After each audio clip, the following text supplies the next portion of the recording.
Well, all right.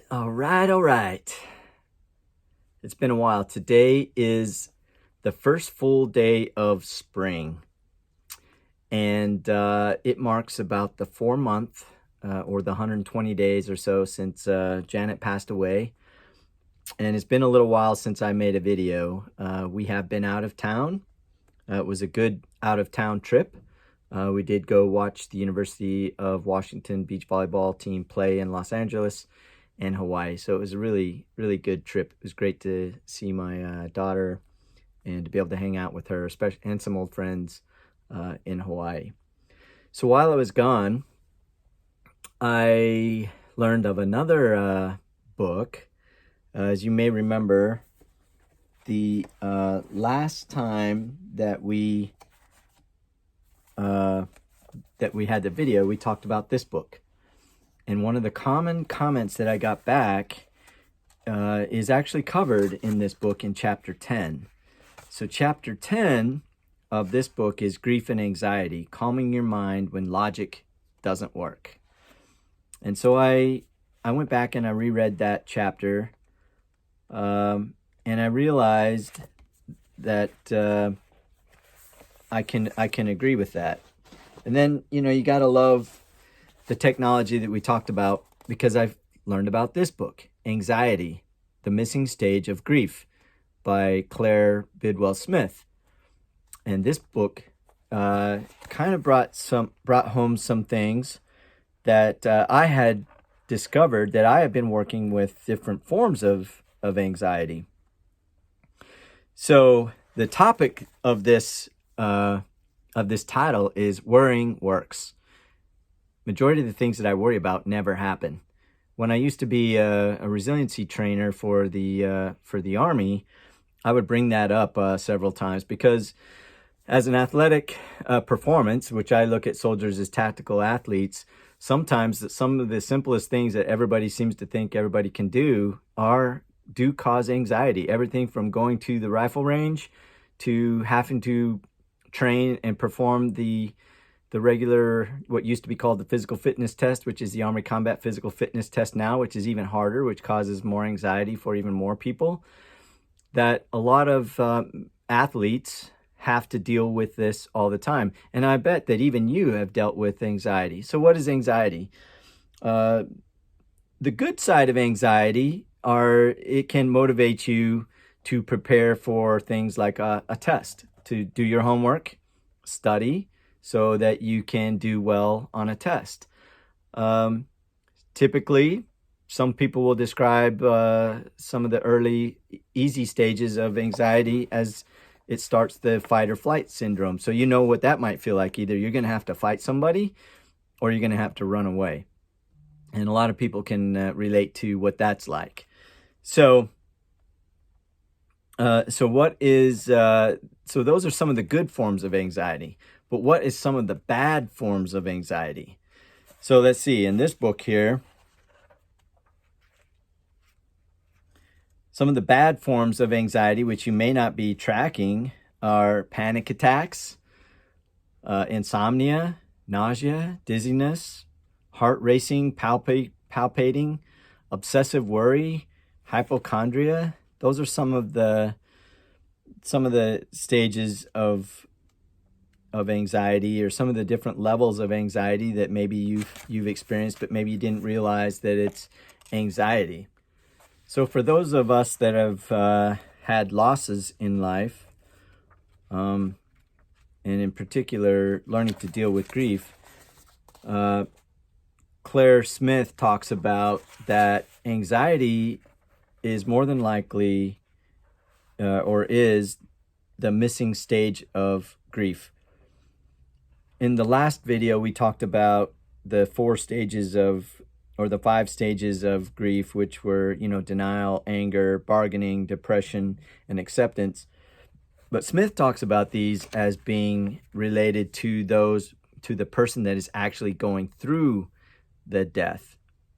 Not necessarily for the person that is witnessing it, the loved one, the spouse, the child, whoever it might be, the parent that loses a child. And the anxiety is one of the things that a lot of people have to learn to deal with at a higher level. And so that's what this book is really about, especially the first couple chapters. It really describes what anxiety is. And that's kind of what I'm going to talk about here today. So one of the things that you can do, I remember a story when my daughter was very young and we had to take her in to get her shots. She was very fearful of, getting the vaccinations, getting the shot itself.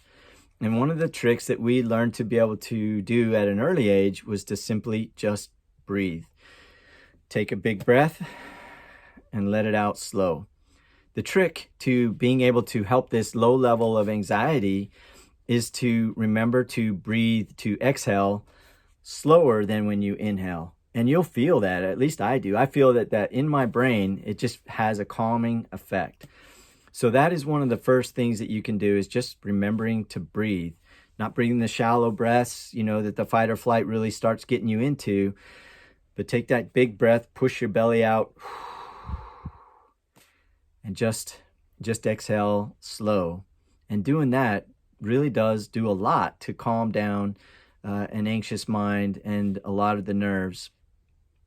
And that gives you an opportunity to be able to learn how to adjust to the rest of it.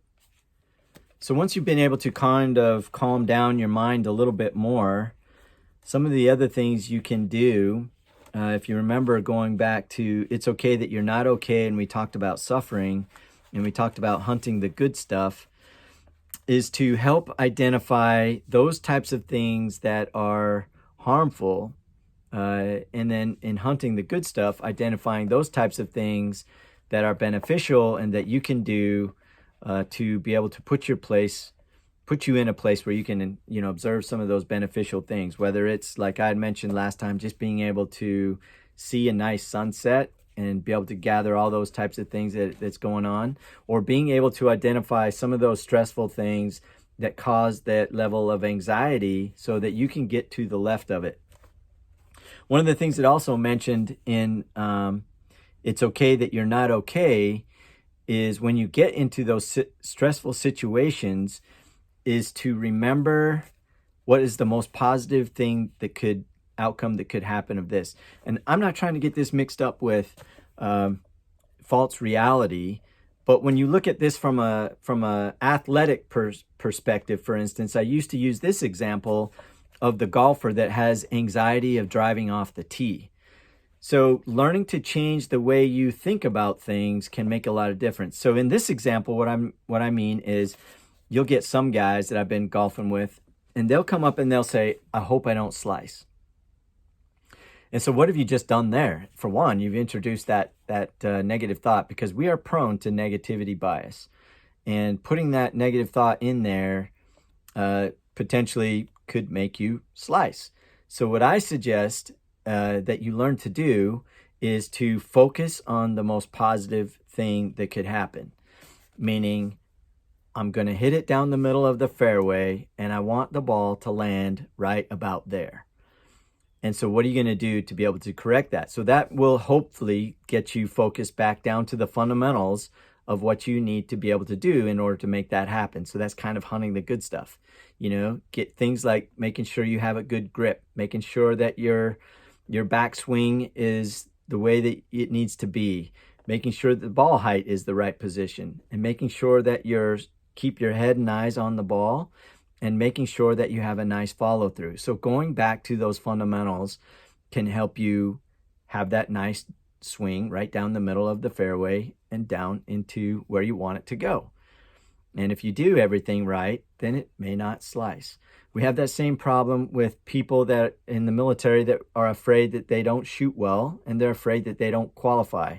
And that starts the spiraling thing, because if you don't qualify, you may not be able to stay keep your job as a soldier. And if you're not able to keep your job as a soldier, you could go out there and you could not have a job, and you could potentially be homeless. And you can see how that spiraling effect kind of takes over just by simply focusing or being afraid that you're not going to be able to qualify. So just like the golfing experience, we go back to the fundamentals. You know, breathe, relax, aim, squeeze. So get a good sight picture, get good sight alignment. Then, like we said, take a good breath, let that out, obtain your target, squeeze the trigger, make sure you have follow through, and assess what how you shot. So learning how to do those types of things are examples of how we can help get ahead of the anxiety in other things as well. This one may be a little bit more challenging, and in certain cases of some of the examples that I mentioned, you probably ought to get some professional help to start moving through some of those types of high-level anxieties. But one the simpler things, you can help get to the left of them. And like we said, so being able to identify those things that may cause those anxious events, being able to compare that, I think, with some of the hunt the good stuff type of things, and then trying to meet in the middle by positive self-talk. And maybe that's where we need to go with the future one, is the positive self-talk. You know, the things like, I'm going to hit it down the middle of the fairway. Or when it comes down to grief, you can say, I'm going to learn how to manage the loss and learning to live a new normal. We talked about some of the other videos that I don't think this ever goes away. You just kind of learn how to manage and how to live with a new normal. And in this book, though, if you read the follow-on chapters, it gives you some really, I think there's some excellent ways on how you can move forward and how you can honor the loss, or how you can reconnect and continue your relationship with those that you've lost. So there's got some ways like writing a journal, writing stories, talking to them. There's a lot of different things that they talk about in the book. So I definitely recommend this book. And if you have this book and you haven't gone back, and anxiety is one of your things, read chapter 10 in this book. I thought that was very helpful. I think I'm going to wrap this up. I thought this was a good book. Thanks so much for everybody that has been, sending the positive comments. I've noticed that this may not be a sexy topic because the views are way down. It's not in the algorithms, that YouTube has, but it is still satisfying to me. So hunting the good stuff on that type of thing is that there are people out there that have mentioned that this is helpful for them. And I know it's helpful for me. I guess this is one of my ways of being able to, give back some of the skills that I've learned through the military, through resiliency training, through being an athlete, a long time as being a soldier and going through different types of scenarios and helping other people get through some of those scenarios. And I hope that it's helpful for you. So I think more things are coming. A little bit of an update. I'm trying to decide if I'll post some of the pictures and videos of the experiences that we did in Los Angeles and in Hawaii. There's some really great hikes that we went on in Hawaii. I did buy a new motorcycle. It's a little 2021 Royal Himalayan. It's an adventure kind of a bike. And I may do some short types of trips around here in the Alabama, in the southeast area here, and I may post some of those. So anyway, thanks for everybody that's out there, and hang loose. We got that one from Hawaii. Dubs up for University of Washington. They go down to Baton Rouge this weekend. Oh, I didn't mention too, they moved from number 20 up to 16, and last I checked they were number 12. So that's pretty cool for a Pac-12 team, and pretty cool for a team that is nice, is young, and is building. And kudos to Reagan. She's not traveling with the team that much, and she just has to learn to adapt that it's still really cool to be part of a team that has moved all the way up to number 12. So to all those people out there, all the support out there, thanks a lot. Hope you're doing great. Love y'all, and dubs up. Go Dogs. Oh yeah, and one more thing. If you made it this far in the video, that whole title about worrying works, that was sarcastic. Because what you really need to do is to be able to learn how to deal with the anxiety. Anxiety can be a positive thing in small amounts, but when it gets to where it overruns and rules your life, it's not good anymore. And in fact, too much anxiety is very negative, and it's very unhealthy, and it runs into that. When you read the it's okay that you're not okay, it turns into the suffering phase. So if you know that you're getting into that phase, please get to the left of it.